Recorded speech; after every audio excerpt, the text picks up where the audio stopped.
Assalamualaikum warahmatullahi wabarakatuh. Waalaikumsalam warahmatullahi wabarakatuh.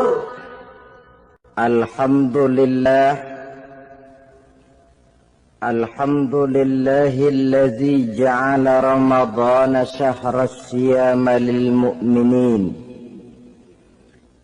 Wassalatu wassalamu ala ashrafil anbiya'i wal mursalin Sayyidina wa maulana Muhammadin wa ala alihi wa ashabihil mujahidin at-tahirin, amma ba'du.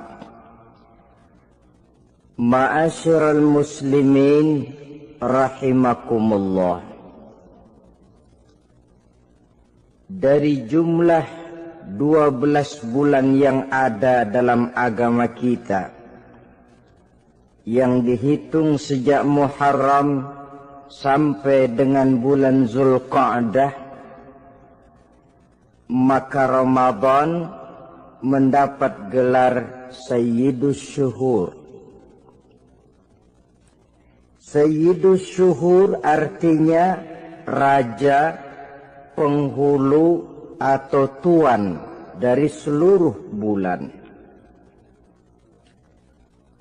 Apa sebabnya maka Ramadan ini dinamakan Sayyidus Syuhur? Sebab yang pertama, Ramadan dipilih oleh Allah menjadi bulan tempat di mana pertama kali diturunkan ayat-ayat suci Al-Quranul Karim.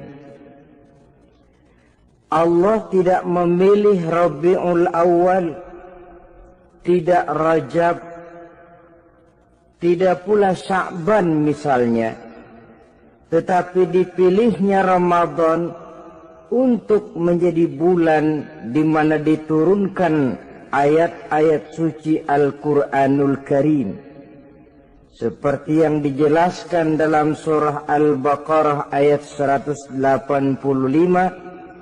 A'udzu billahi minasyaitonir rajim. Syahrul Ramadan allazi unzila fihil Qur'an hudan linnasi wa bayyinatin minal huda wal furqan. Bulan Ramadan, bulan di mana diturunkan di dalamnya Al-Quranul Karim, yang merupakan petunjuk dan jalan menuju petunjuk bagi orang-orang yang beriman. Oleh sebab itu, salah satu bentuk ibadah yang sangat dianjurkan di bulan Ramadan diantaranya ialah memperbanyak membaca ayat-ayat suci Al-Quranul Karim.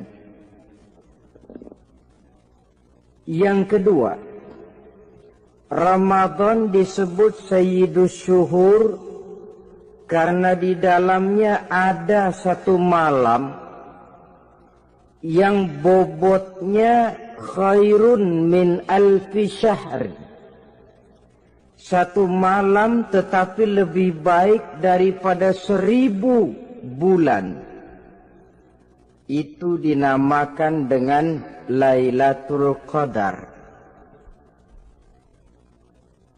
1000 bulan kira-kira 83 tahun.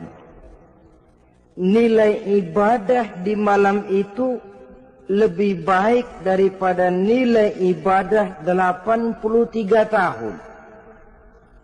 Padahal umur orang sekarang kan jarang yang sampai 83 tahun. Bagaimana ini harus kita pahami? Ma'asyiral muslimin, sejak kita akil balik sampai kepada usia kita yang sekarang ini, kalau kita mau jujur bercermin, rasanya kita harus mengakui banyak dosa dan kesalahan yang pernah kita kerjakan. Kalau kita berbuat dosa selama 40 tahun, kemudian kita bertaubat 20 tahun lamanya, kalau menurut rumus dagang, ini kan belum tertutup. Dosa 40 tahun ditebus dengan taubat 20 tahun. Tapi haruskah dosa tidak terampuni? Allah Subhanahu wa ta'ala Maha Penyayang. Disediakannya malam-malam yang istimewa, yang punya nilai khusus. Seolah-olah Allah berkata, hai manusia, kau tidak perlu putus asa. Bagaimanapun banyak dosa kau lakukan, bagaimanapun banyak kesalahan kau kerjakan, nih, aku sediakan satu malam khairun min alfi syahrin, lebih baik daripada 1000 bulan yang disebut dengan Lailatul Qadar. Kapan sih Lailatul Qadar itu?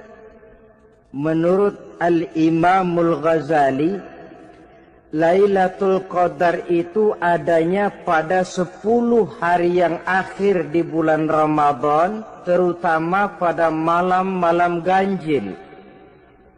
Malam 21, 23, 25, 27, dan 29.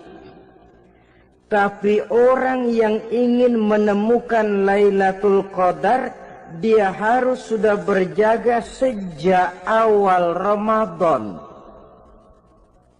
Jadi nggak boleh pakai ilmu ngincer. Tahu ilmu ngincer? Tanggal 20 Ramadan nggak terawih, 21 terawih. 22 prek lagi, 23 masuk lagi, 24 enggak ke masjid. Temannya tanya, kenapa enggak ke masjid? Ini kan bukan malam ganjil, enggak turun Lailatul Qadar. Saya kira yang kayak begini dapatnya bukan Lailatul Qadar, boleh jadi Lailatul Qadar.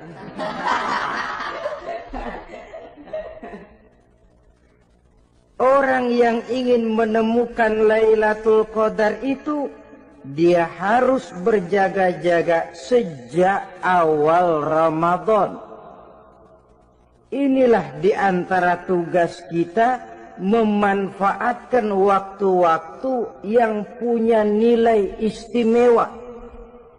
Itu ada dalam agama. Dalam setiap minggu ada hari istimewa. Dalam setiap hari ada jam-jam istimewa. Dalam setiap tahun ada bulan istimewa. Coba, dalam setiap minggu ada hari istimewa, hari Jumat. Dalam setiap hari ada jam-jam istimewa. Sepertiga malam yang terakhir, antara jam 2 sampai menjelang fajar di kala subuh, itu saat-saat istimewa. Di samping saat istimewa, Allah pun menyediakan tempat-tempat yang istimewa. Sholat di Masjidil Haram pahalanya 100.000 kali ketimbang sholat di masjid-masjid lain. Begitu di Masjid Nabawi misalnya, ini tempat yang istimewa. Lailatul Qadar waktu yang istimewa yang diberikan kepada kita untuk kita manfaatkan dengan sebaik-baiknya. Toh dalam kehidupan bernegara saja misalnya, kan pada setiap tanggal 17 Agustus itu presiden memberikan gerasi ampunan kepada para entah itu tahanan politik dan sebagainya. Ada yang mendapat potongan tahanan. Waktu-waktu yang istimewa. Inilah sebab kedua kenapa Ramadan dinamakan Sayyidus Syuhur.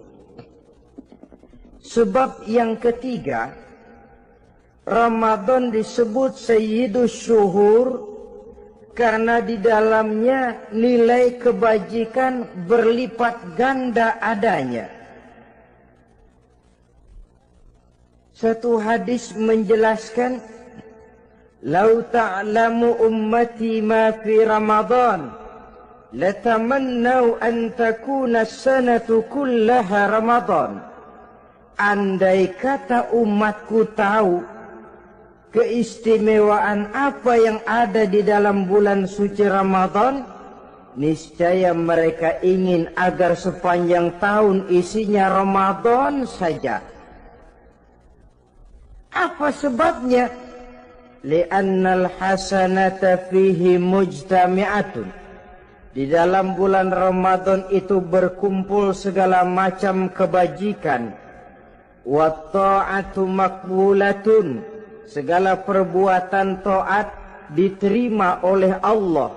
Wa da'awati mustajabatun. Segala macam doa dan permohonan dikabulkan oleh Allah. Wa dzunuba maghfuratun, dan segala macam dosa diampuni oleh Allah Subhanahu wa ta'ala. Berlipat gandanya nilai kebajikan yang kita kerjakan di bulan suci Ramadan. Itu sebabnya seorang muslim dalam menyambut bulan suci Ramadan penuh dengan sikap kegembiraan. Kata baginda Nabi, "Man fariha bidukhuli Ramadan, haramallahu jasadahu 'alan niran." Siapa orang yang gembira dengan datangnya bulan suci Ramadan, Allah haramkan badannya dari api neraka. Gembira menyambut Ramadan artinya bagaimana? Apa Ramadan datang terus bakar petasan? Bukan. Pukul beduk? Bukan. Apa gunanya pukul beduk kalau nggak puasa? Apa gunanya bakar mercon kalau tidak melaksanakan ibadah di bulan suci Ramadan? Gembira menyambut datangnya Ramadan dalam arti mempersiapkan diri untuk melaksanakan ibadah dengan sebaik-baiknya di bulan suci Ramadan ini. Ma'asyiral muslimin rahimakumullah. Yang terakhir, kenapa Ramadan disebut Sayyidus Syuhur? Karena di dalam bulan suci Ramadan ada perintah melaksanakan ibadah puasa. Apa istimewanya ibadah puasa? Pertama, yang dipanggil untuk melaksanakan puasa itu iman. Ini panggilan istimewa. Allah menyatakan, "Ya ayyuhalladzina amanu kutiba alaikumussyam." Hai orang-orang yang beriman, diwajibkan atas kamu berpuasa. Iman yang dipanggil untuk melaksanakan ibadah puasa. Contoh, satu hari di depan rumah kita lewat tukang pepaya, tukang duku, tukang duren. Kita panggil satu tukang pepaya, "Bang, pepaya, berhenti dulu sebentar." Kira-kira yang merasa tukang pepaya berhenti enggak? Berhenti. Ini tukang duku sama tukang duren berhenti enggak? Tidak. Tentu tidak berhenti karena tidak dipanggil. Ini Ramadan yang dipanggil orang-orang beriman. Hai orang-orang yang beriman, berhenti dulu sebentar. Berhenti apa? Berhenti makan di waktu siang, berhenti minum di waktu siang. Yang merasa beriman, berhenti. Yang tidak beriman, langsung. Biar Ramadan siang-siang makan jalan terus, ngerokok, ngelepus terus. Kenapa? Tidak beriman, tidak merasa terpanggil oleh ayat tadi. Sekarang tukang pepaya lewat depan rumah. Kita panggil, "Bang, pepaya, berhenti dulu." Dia dengar tapi nggak mau berhenti. Apa kita bilang? "Kang pepaya budak." Dipanggil nggak mau berhenti. Ini ada orang ngaku beriman kepada Allah, Ramadan dipanggil disuruh berhenti makan siang, nggak berhenti juga. Mukmin budak. Disuruh berhenti minum di waktu siang, nggak berhenti juga. Mukmin budak. Ini istimewanya puasa. Panggilan difokuskan kepada iman. Hai orang-orang yang beriman. Allah tidak bilang hai orang-orang yang sudah masuk Islam. Tidak. Ya ayyuhallazina aslamu. Tidak. Ya ayyuhallazina amanu yang dipanggil. Hai orang-orang yang beriman. Nilai nurani yang paling dalam itu yang dipanggil melaksanakan ibadah puasa. Lalu orang beriman yang bagaimana yang wajib puasa? Pertama, dia sudah balik. Yang kedua, berakal sehat. Yang ketiga, dia mampu berpuasa. Orang beriman macam ini balik, berakal sehat, mampu melaksanakan puasa.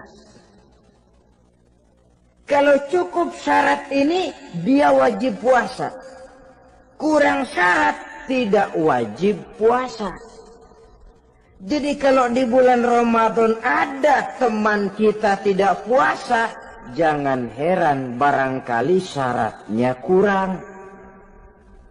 Cukup dalam hati saja, ini orang kurang syarat. Makanya nggak puasa. Pak, itu teman saya kok nggak puasa? Nggak puasa, nggak puasa. Dia bukan orang beriman kali ah. Orang yang tidak beriman itu tidak wajib puasa. Beriman kok Pak? Iman. Tapi nggak puasa. Nggak puasa. Belum balik kali ah. Belum balik. Cuma badan doang gede. Bongsor kali itu. Belum balik. Sudah kok Pak, sudah balik. Sudah balik, sudah. Tapi nggak puasa. Enggak. Gila kali dia ah. Gila kali, sebab orang yang tidak berakal itu tidak wajib puasa. Waras Pak, dia tidak gila. Tidak gila, tidak. Barangkali dia tidak mampu melaksanakan puasa karena terkena uzur syar'i. Ini keistimewaan puasa yang pertama, yang dipanggil melaksanakannya iman.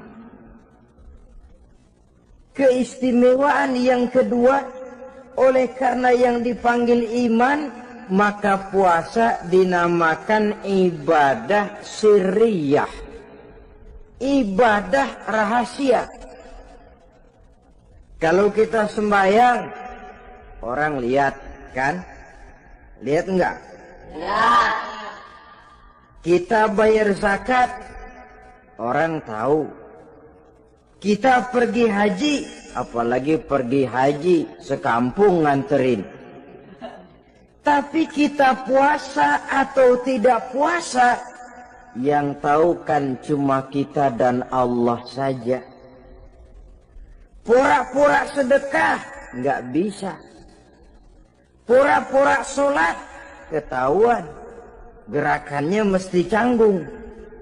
Pura-pura pergi haji, kemana perginya? Tapi pura-pura puasa, gampang. Namanya ibadah sirriyah. Bulan puasa jam 8 pagi makan. Keluar rumah bibir lap yang kering.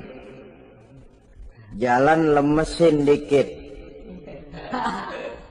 Ada angin belaga miring.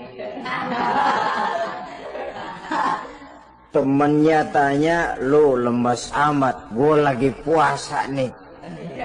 Orang lain bisa dibohongi.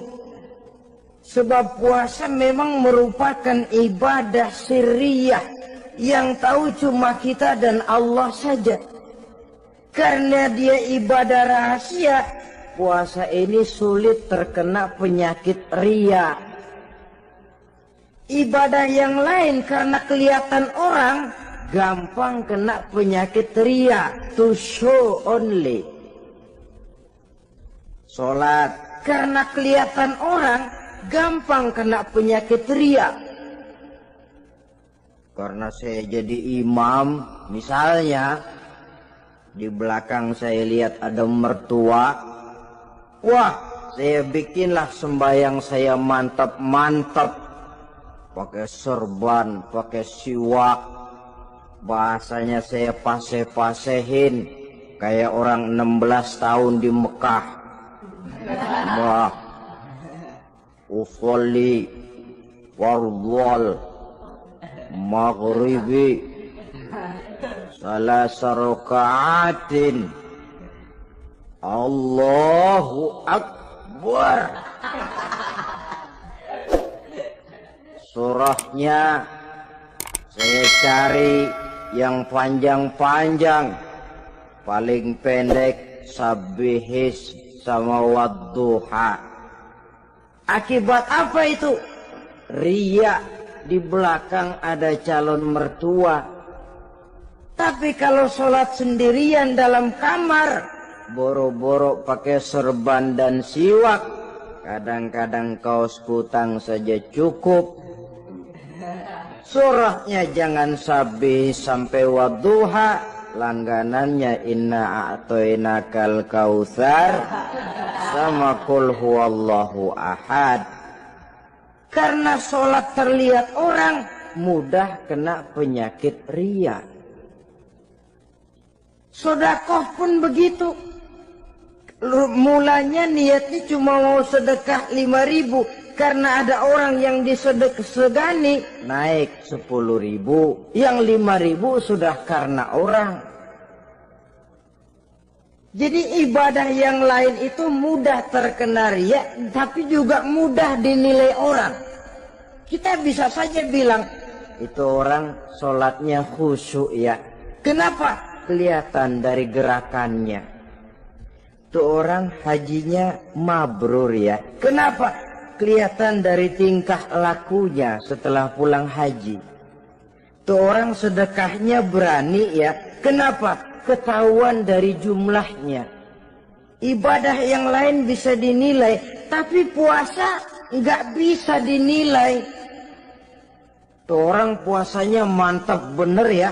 Kenapa? Beludah melulu.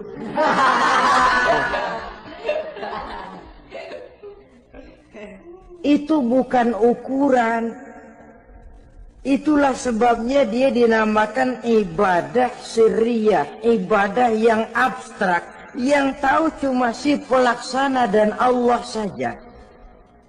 Ini keistimewaan puasa yang kedua. Yang ketiga, saudara-saudara, kalau ibadah-ibadah yang lain, ganjaran pahalanya itu dijelaskan oleh Allah. Sedekah kalau ikhlas pahalanya begini. Haji kalau mabrur pahalanya ini. Sembahyang berjamaah pahalanya ini. Untuk puasa tidak. Puasa Allah cuma bilang, As-siyamu li wa ana ajzi bihi. puasa adalah untukku, aku yang akan membalasnya. Berapa besar balasannya tidak dijelaskan oleh Allah. Apa artinya ini? Kalau saudara kerja, mandor bilang, sampean kerja sama saya, gaji satu hari 5.000. Ketahuan kan, sehari 5.000. Kita bisa kong kaling kong, ada mandor rajin, nggak ada mandor kendor. Pokoknya sehari 5.000. Tapi kalau mandor cuma bilang, kau kerja sama aku, soal gajimu nanti aku yang atur. Tidak dijelaskan berapanya, nanti aku yang atur. Ini kan mestinya kita kerja hati-hati. Sebab apa? Mungkin gaji kita lebih besar dari jumlah 5.000 kalau kerjaan memuaskan. Mungkin tidak digaji sama sekali kalau kerjaan berantakan.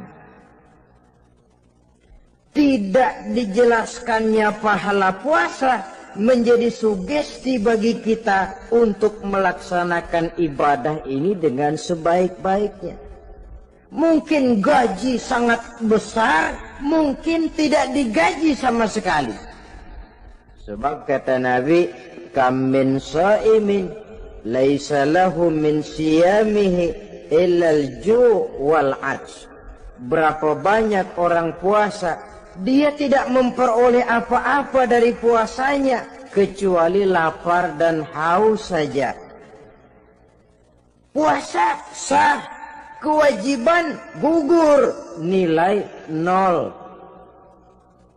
Tidak dapat apa-apa kecuali lapar dan haus. Jadi inilah keistimewaan daripada ibadah puasa. Saudara hadirin yang saya hormati, kemudian apa sih perlunya kita melaksanakan ibadah puasa ini? Namanya syahwat. Kalau itu kita kendalikan, maka langkah hidup ini akan menjadi lurus karenanya. Benar kalau Nabi menyatakan, Iza ja'a Ramadan futihat abwabus sama wa ghulliqat abwabun nar wa sufsidatis sayatin. Apabila datang bulan suci Ramadan, dibuka pintu langit, dibuka pintu surga, ditutup pintu neraka, dan diikat setan-setan itu. Siapa yang ngikat setan? Puasa kita. Dengan puasa kita mengendalikan nafsu. Kalau nafsu kita kendalikan, setan nggak berkutik. Jadi yang mengendalikan nafsu itu nilai puasa. Nafsu terkendali, setan terikat. Kalau puasa, kalau nggak puasa, setannya ngebludak. Jadi jangan digambarkan, wah kalau bulan puasa setan dirantai. Rantainya kayak apa? Yang rantai siapa? Arti setan diikat di sini ialah nafsu dikendalikan. Dengan apa? Mengatur makan dan minum. Puasa kan sebenarnya logikanya mengatur perpindahan waktu makan dan minum saja. Apabila perut besar ini teratur demikian rupa, syahwat tidak menggelegar, dia terkendali. Dengan hidup pandai mengendalikan nafsu, iblis tidak berdaya dan tidak berkutik. Ma'asyiral muslimin rahimakumullah, Nabi bersabda, la yu'minu ahadukum hatta takuna hawahu taba'an lima ji'tu bih. Belum sempurna iman kamu kalau nafsumu belum ikut apa yang aku bawa. Yang dibawa Nabi tidak lain daripada syariat, termasuk di dalamnya pelaksanaan ibadah puasa. Karena itu saya pesan kepada seluruhnya, jangan kalau puasa kayak orang ngancem. Siang bisa mengendalikan nafsu, tapi begitu maghrib berbunyi, nafsu sudah tidak terkendalikan lagi. Itu namanya puasa orang ngancem. Kayaknya biarin siang gua tahan, ntar lo maghrib. Begitu maghrib berbunyi, sudah macam bendungan pecah. Semua isi meja pindah ke perut. Akhirnya kalau siang dia setengah mati kelaparan, habis buka setengah mati kekenyangan.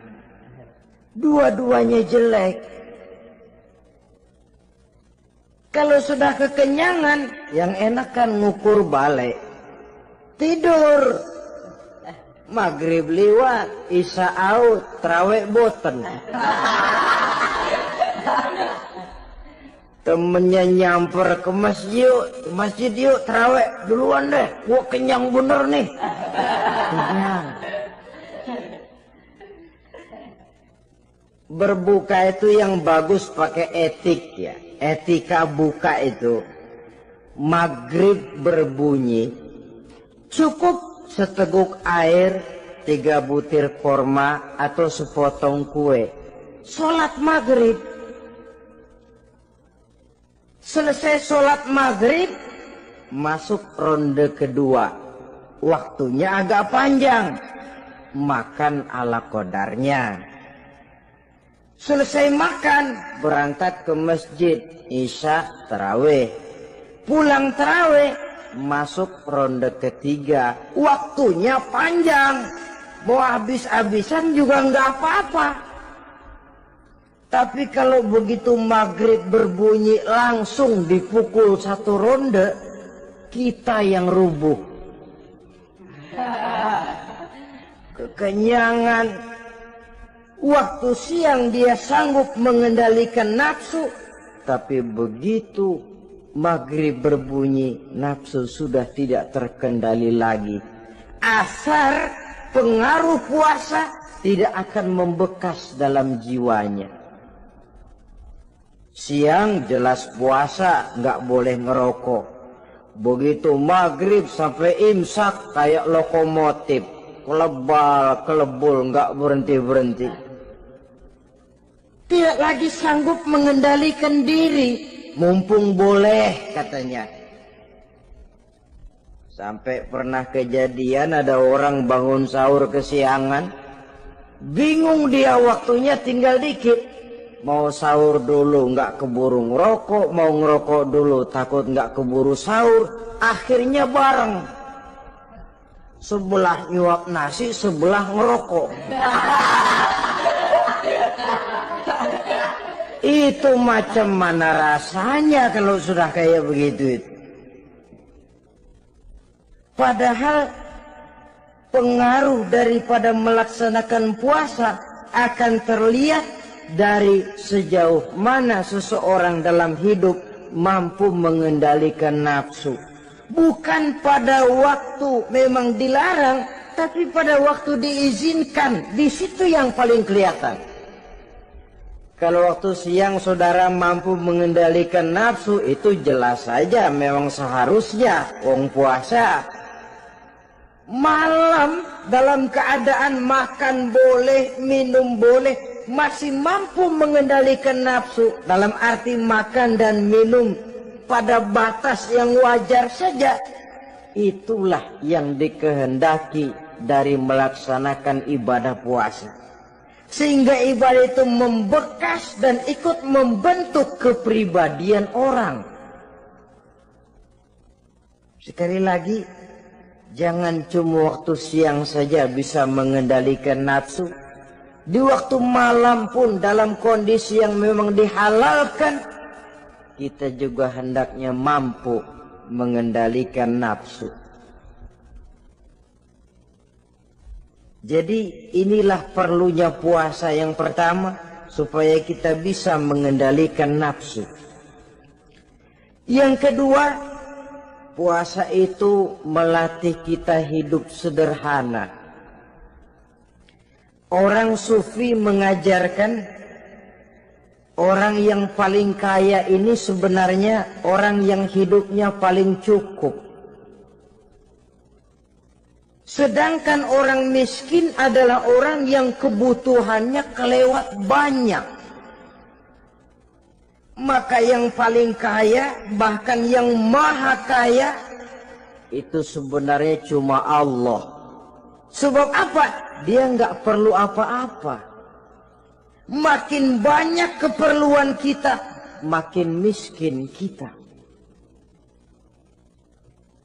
Coba orang puasa lihat. Kalau sudah jam 2, jam 3, itulah barangkali memang termasuk godaannya dalam melaksanakan ibadah puasa. Kalau jam 1 siang, jam 2 siang, jangankan makanan enak, nangka busuk kita lihat legit. Barangkali cobaan di dalam melaksanakan ibadah puasa. Tapi kalau sudah maghrib berbunyi, berbuka kita kena seteguk air, sepotong roti, 3 butir korma, kenyang rasanya. Kemana keinginan yang tadi begitu menggebu-gebu? Oh, bisikan nafsu rupanya itu. Makin dalam kita merenung, makin sampai kita kepada bentuk kesederhanaan di dalam hidup ini. Puasa membentuk pribadi seorang muslim untuk jauh daripada sifat tamak bin rakus alias serakah.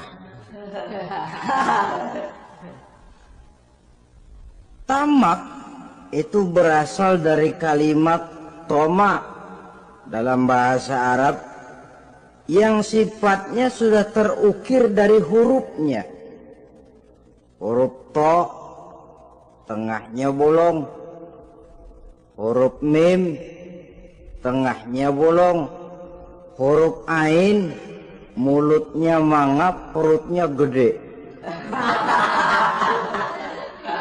Jadi orang tamak macam itulah. Apapun yang diberikan Allah tidak pernah ada cukupnya dan tidak pernah ada syukurnya. Sehingga Nabi menjelaskan, lau anna libni Adam wadiyani min zahabin labtagha lahuma thalisan wala yamla'u jawfa ibna Adam illa turab. Andai kata manusia mempunyai 2 buah ladang yang seluruhnya emas, tidak usah kepalang tanggung, ladang emas, 2 ladang semuanya ladang emas, dia tidak akan puas, dia akan mencari lagi ladang yang ketiga. Wala yamla'u jawfa ibna Adam illa turab. Mulut manusia ini memang tidak akan pernah penuh kecuali kalau sudah diisi dengan tanah. Kapan diisi dengan tanah? Kalau sudah menghadap ke arah kiblat di liang lahat, nah itu baru mulut udah nggak ngerawil, diam, tenang, kalem, diisi dengan tanah. Dengan demikian kita lihat bahwa puasa makin kita hayati, makin dekat kita kepada kesederhanaan di dalam kehidupan ini. Islam tidak melarang orang untuk kaya, untuk punya harta. Yang dilarang ialah sifat rakus, serakah, dan tamak. karena ini akan membuat orang melakukan segala macam cara, ingkar kepada nikmat Allah, tidak pandai bersyukur, pandangan matanya selalu diarahkan ke atas. Dikala hidupnya sudah serba cukup, dia masih merasa kurang. Sebab itu dia selalu kurang. Dia sudah kaya tapi masih merasa miskin saja, maka hidupnya pun miskin terus. Saudara-saudara ma'asyiral muslimin, ini hikmah yang kedua kenapa kita perlu puasa. Yang ketiga, puasa itu melatih kita cinta kepada fakir miskin, orang-orang yang tidak mampu, yang memerlukan pertolongan. Bagaimana caranya? Dunia pendidikan berkata bahwa pendidikan akan lebih berhasil kalau bersifat audiovisual. Mengajar anak berenang, bawa ke kolam. Mengajar anak naik sepeda, berikan sepedanya. Mengajar orang cinta fakir miskin, rasakan apa yang dirasakan oleh fakir miskin. Apa itu? Lapar, haus. Kan nggak bisa ngajarin anak berenang teori saja. Ke kolam nggak pernah. Teori hafal luar kepala. Gaya dada begini, gaya 200 meter begini, gaya kupu-kupu begini, gaya bebas begini. Teori hafal, ke kolam nggak pernah. Sekali terjun, gaya batu. Sudah nggak timbul-timbul lagi. Nggak bisa ngajar anak naik sepeda cuma teori saja. Sepedanya tidak pernah diberikan. Hafal teori, bab 1 pegang stang, bab 2 dorong, bab 3 kaki kanan naik pedal kanan, bab 4 genjot. Hafal teori, megang sepeda nggak pernah. Begitu dikasih sepeda, dia naik, habis tukang bakso.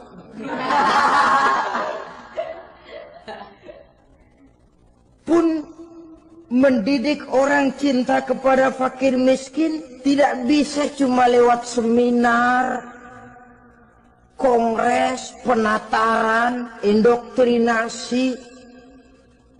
Diadakan simposium, seminar, diskusi, supaya orang cinta kepada fakir miskin.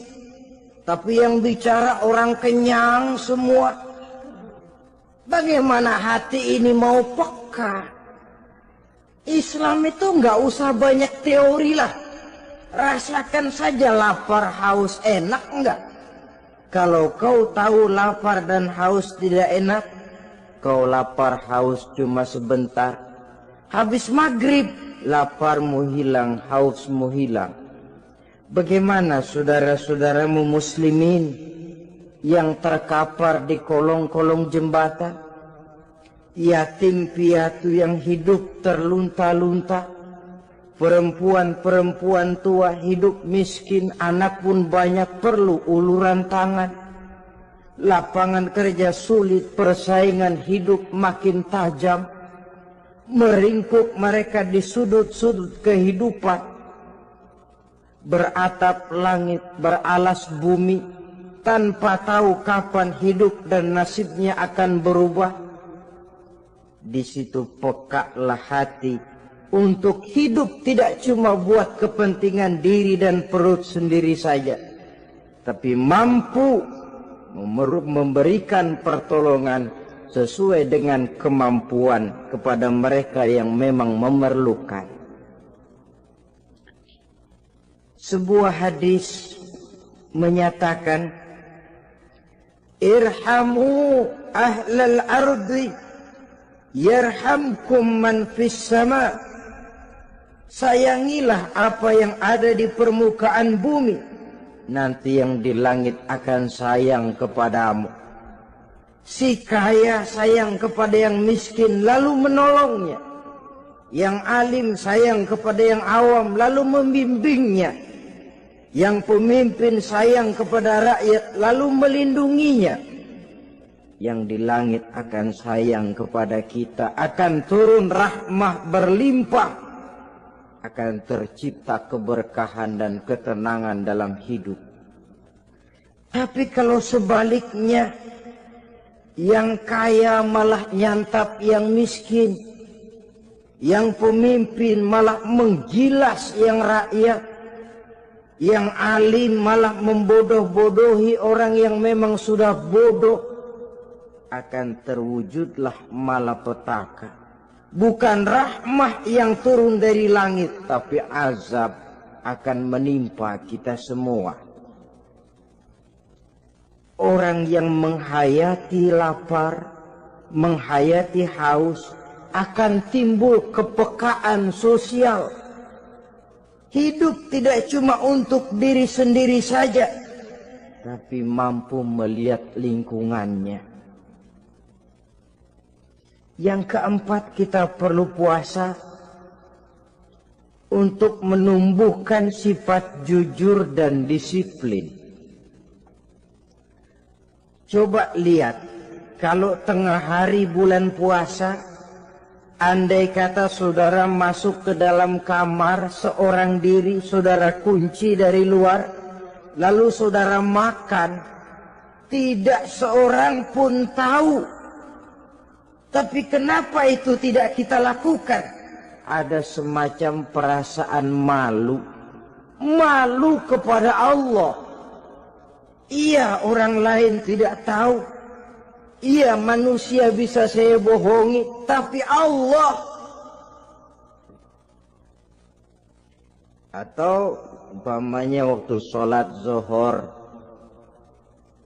saudara sholat zuhur di masjid, umpama ketika ngambil air wudhu, giliran ke kemur, saudara korupsi dikit aja, telan.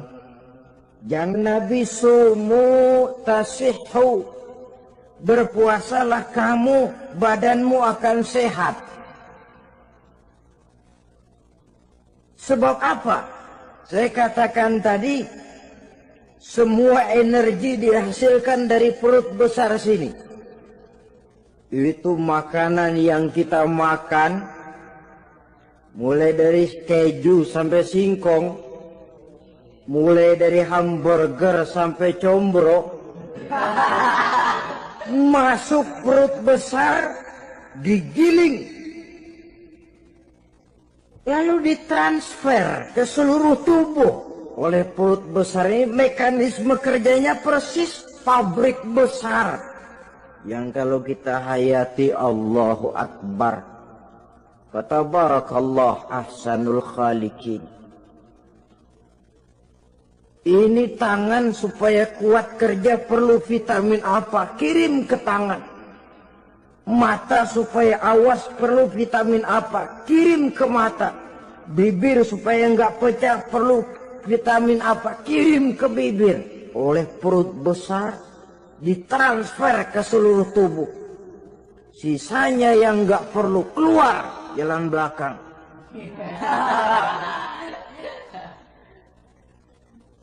Kalau perut besar ini terus-menerus bekerja, ibarat mesin diporsir, dia akan cepat rusak. Maka datang bulan Ramadan, perut besar itu jangan terlalu diporsir. Diberikan tenggang waktu istirahat. Sehingga Nabi memberikan jaminan sumu tasihhu, berpuasalah kamu, pasti kamu akan sehat. Buktinya orang mati kelaparan banyak, tapi yang mati karena puasa, kalau puasanya betul, nggak ada. Maka Islam itu agama yang sesuai dengan fitrah, ya. Buktinya apa? puasa wisol itu bukan saja tidak boleh tapi haram. Puasa wisol artinya puasa nyambung. Dari pagi sampai maghrib sampai malam sampai besok pagi lagi terus-terusan puasa haram. Karena itu bertentangan dengan fitrah. Islam tidak cukup dari waktu imsak sampai datang waktu maghrib. Kenapa? Menurut perhitungan itu sesuai dengan daya kemampuan maksimal manusia. Sudah diukur itu. Allah yang bikin manusia kok. Jadi kalau Allah perintah puasa, itu sudah dalam kemampuan daya tampung dari kapasitas yang dimiliki manusia. Orang mati kelaparan banyak, yang mati karena puasa nggak ada. Belum pernah saya dengar ada warta berita, sari berita-berita penting dalam siaran ini, gara-gara bulan puasa orang Islam pada mati. Nggak ada. Yang mati kelaparan banyak, tapi yang mati karena puasa tidak ada. Nabi menjamin sumu tasihu, berpuasalah kamu, pasti badanmu akan sehat. Ma'asyiral muslimin, kalau sudah tahu kita apa perlunya kita berpuasa, pembicaraan akan saya lanjutkan bagaimana seharusnya kita puasa. Puasa yang ideal itu yang bagaimana? Al-Imamul Ghazali menjelaskan orang yang puasa itu ada 3 macam. Pertama, saumul awam, puasanya orang kebanyakan. Orang macam ini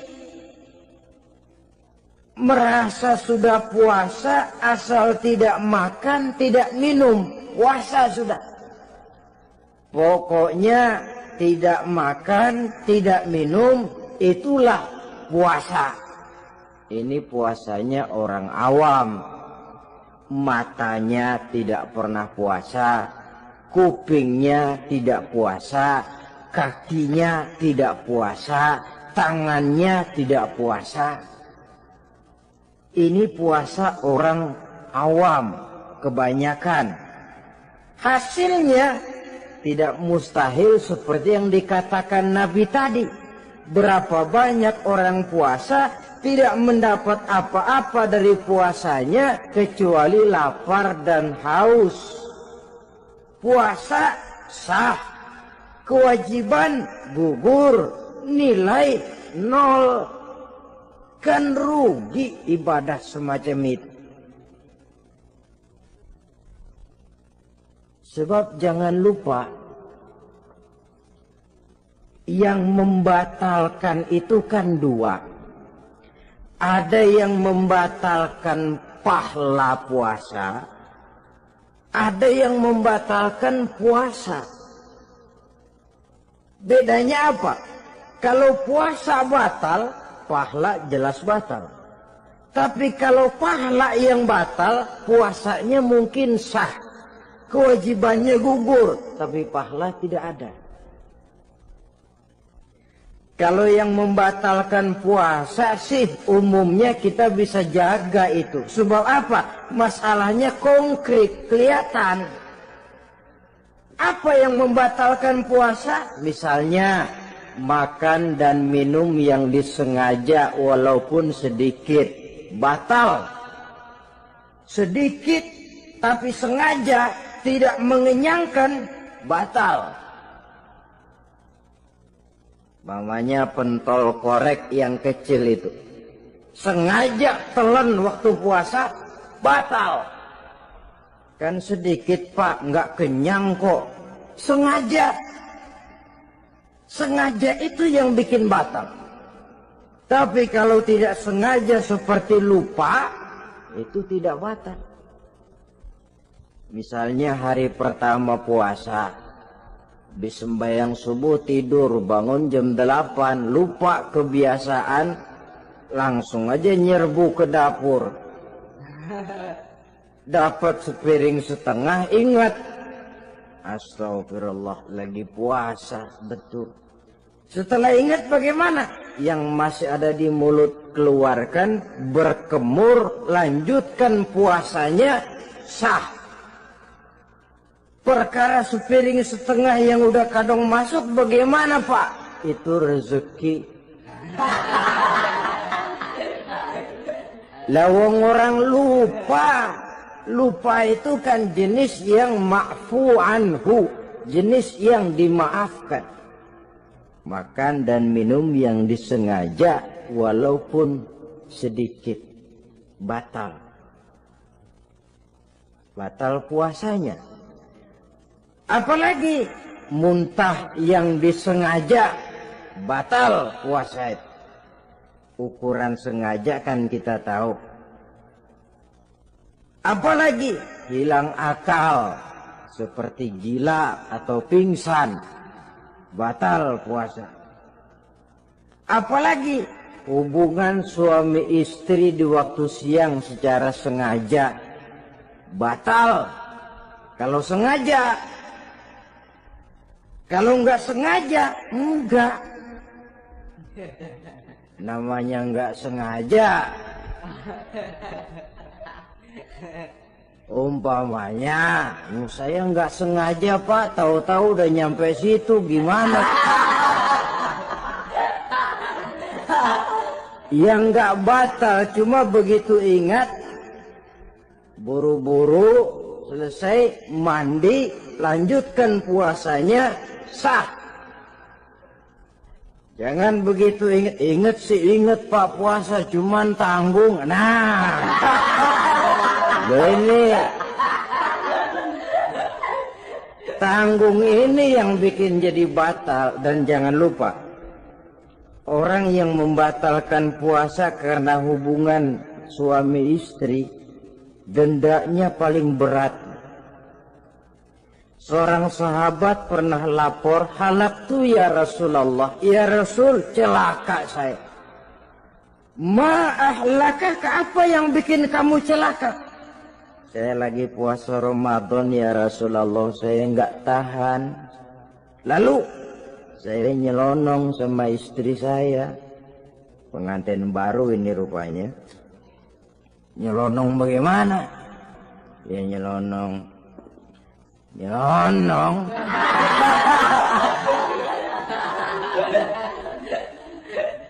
Melanggar dia, tapi jujur, lapor. Kata Rasul, ya sudah, bayar dendanya. Dendanya apa ya Rasulullah? Bebaskan budak. Aduh, saya nggak punya budak ya Rasulullah. Tidak punya.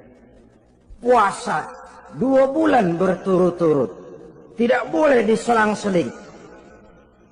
Syahraini mutatabi'aini, 2 bulan berturut-turut, tidak boleh diselang-seling. Gimana? Sanggup puasa 2 bulan berturut-turut? Enggak kuat ya Rasulullah. Enggak kuat. Ramadan yang sebulan aja saya nyelonong,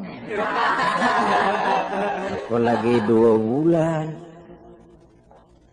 Kalau kau tidak kuat juga, beri makan 60 fakir miskin, 1 orang 1 mud.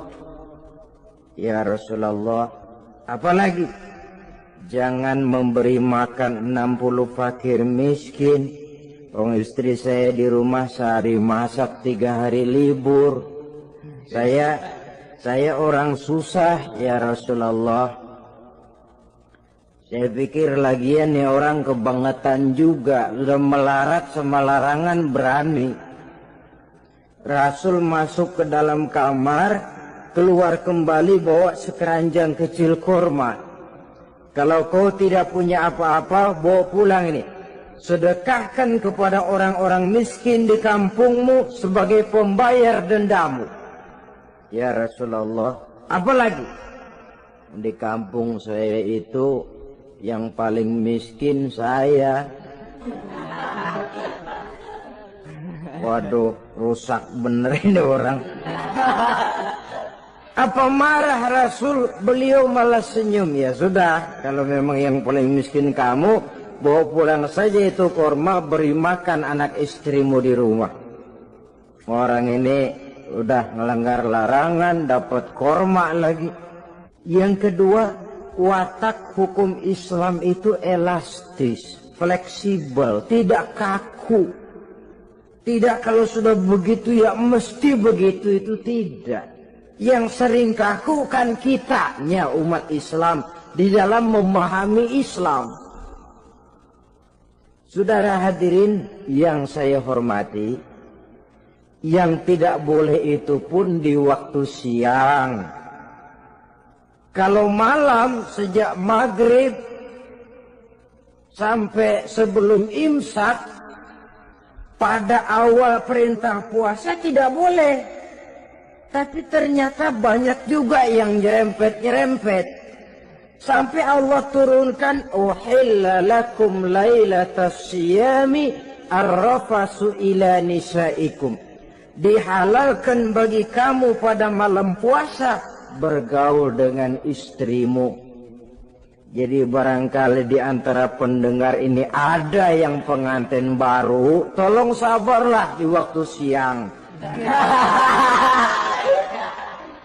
Tunggu maghrib berbunyi. Kalau sudah maghrib habis buka, mau buka lagi juga nggak apa-apa. Terserah saja. Ini yang membatalkan puasa. Yang kita sulit mengontrol, yang membatalkan pahalanya. Apa misalnya? Ngomong-ngomongin orang. Puasa, ngomongin orang jalan terus. Itu ya tetangga kita. Kenapa emang? Oh, anu. Kita sih bukan ngomongin orang ini. Bukan ngomongin orang katanya. Ngomongin tuyul. Anu. Bohong. Orang puasa bohong, apa puasanya batal? Tidak. Puasanya sah. Yang batal mungkin pahalanya. Saudara-saudara ma'asyiral muslimin rahimakumullah.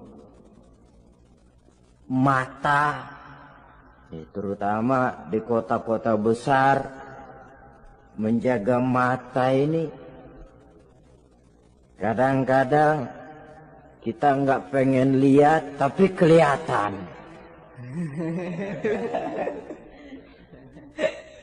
Sebab itu memang yang tidak boleh ngeliatin. Kalau kelihatan lain.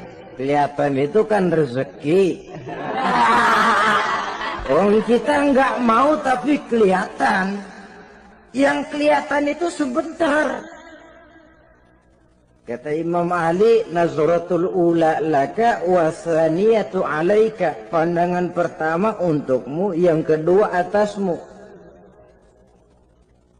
Jadi begitu kelihatan, ya sudah.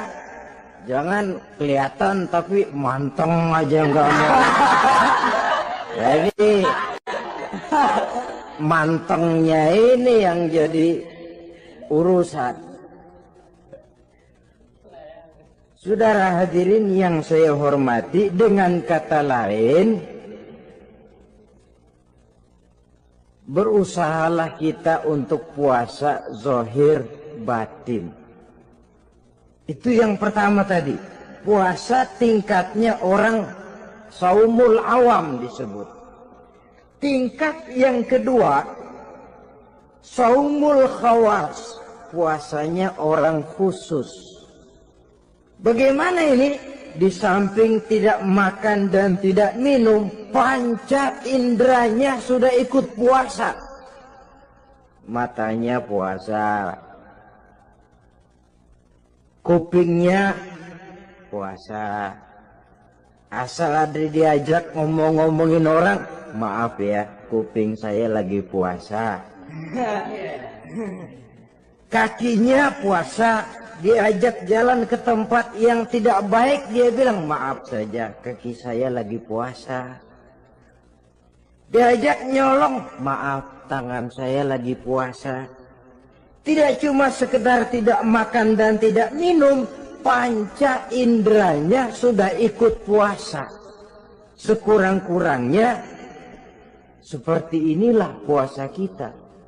Zahir, batin. Nah, yang tertinggi disebut saumu khawasil khawas. Puasa orang khusus yang lebih khusus lagi. Ini sudah the first class ini.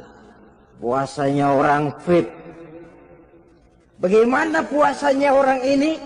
Di samping tidak makan dan tidak minum, puasa panca inderanya, hatinya juga sudah ikut puasa dari seluruh keinginan yang selain Allah. Wah, ini kelas tinggi. Orang yang puasa macam ini, andai kata jam 3 sore dia berpikir, ntar sore buka pakai apa ya? Dia menganggap batal pahalanya. Kenapa? Masih mikirin makanan. Kalau kita kan bukan cuma mikirin, ngancem. Waduh, jam 5 di meja udah berderek es kopior, kelapa muda, cendol. Apa yang mau diminum lebih dulu? Tingkat yang tertinggi ini, hatinya juga puasa dari semua keinginan yang selain Allah. Idealnya sekurang-kurangnya kita puasa zahir batin.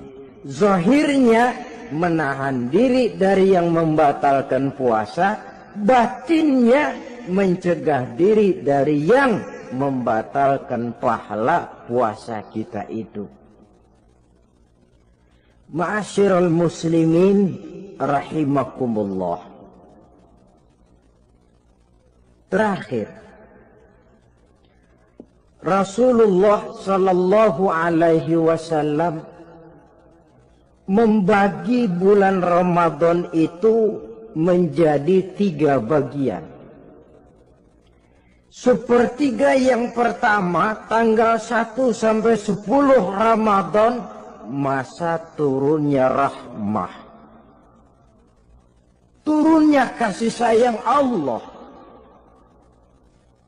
Kalau istilah sepak bola, tanggal 1 sampai 10 Ramadan ini disebut babak semifinal, babak penyisihan. Sepak bola itu kalau baru tingkat babak penyisihan, pesertanya banyak.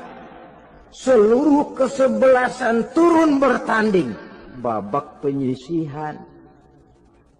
Ramadan tanggal 1 sampai 10 babak penyisihan, putaran pertama. Pasaran puasa rame. Masjid musola full house. Meledak, tidak sanggup menampung jamaah yang tarawih itu. Yang tadarus meriah. Kenapa? Maklum babak penyisihan, seluruh kesebelasan turun bertanding. Tanggal 1 sampai tanggal 10 Ramadan. Bila itu selesai, selesailah putaran pertama.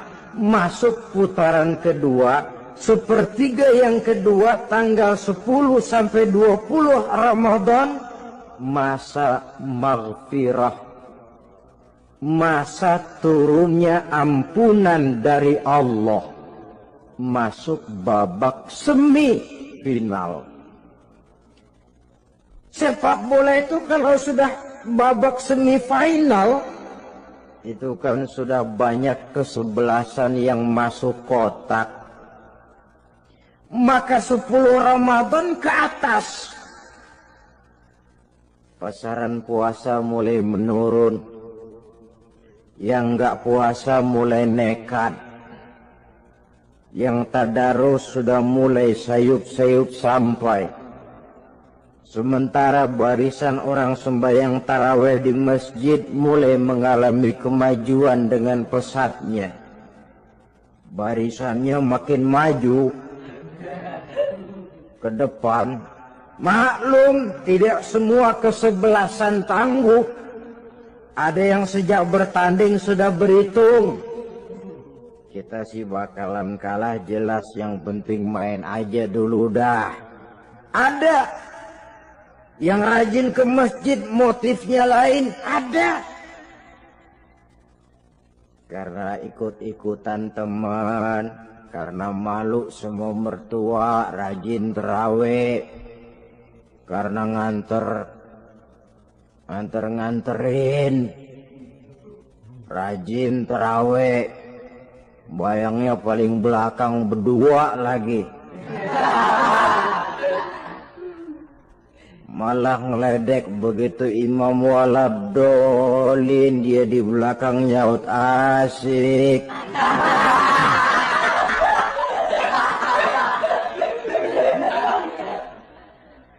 Yang kayak begini ini sudah nggak bakal tahan lama, akan gugur di babak semifinal. Puncaknya putaran terakhir tanggal 20 sampai akhir Ramadan, masa itkun minan nar, masa pembebasan dari api neraka, masuk babak final. Kalau sudah babak final, ya pesertanya nggak banyak sudah. Ramadan tanggal 20 ke atas babak final, pesertanya nggak banyak. Sebab apa? 20 Ramadan ke atas pikiran orang sudah bercabang itu.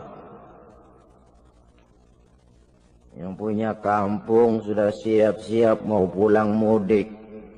Lebaran di buah kampung, puasa ke enggak, yang penting pokoknya lebaran.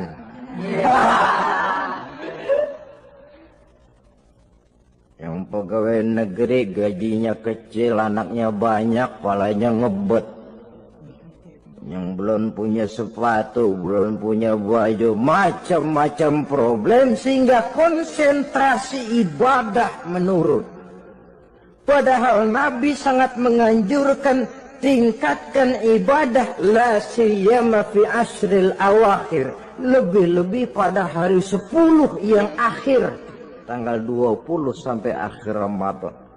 Di situ dianjurkan memperbanyak ibadah, i'tikaf, tarawih, tadarus Quran, bersedekah, amalan-amalan sunnah yang sangat dianjurkan di bulan suci Ramadan ini.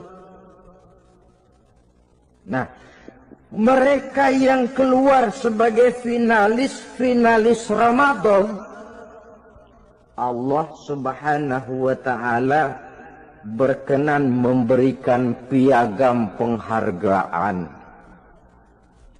Di atas piagam itu tertulis dengan nyata, ghufira lahu ma taqaddama min zambihi.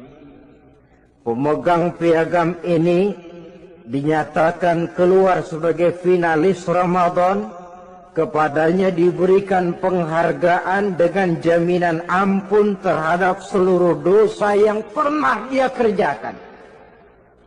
Sehingga dia keluar Ramadan, masuk 1 Syawal, seperti bayi baru dilahirkan oleh ibunya.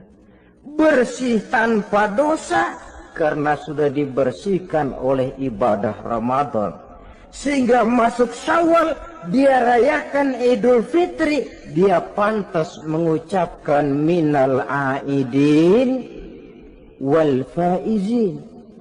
Minal aidin artinya semoga kita termasuk orang yang kembali. Kembali kemana? Kembali kepada fitrah.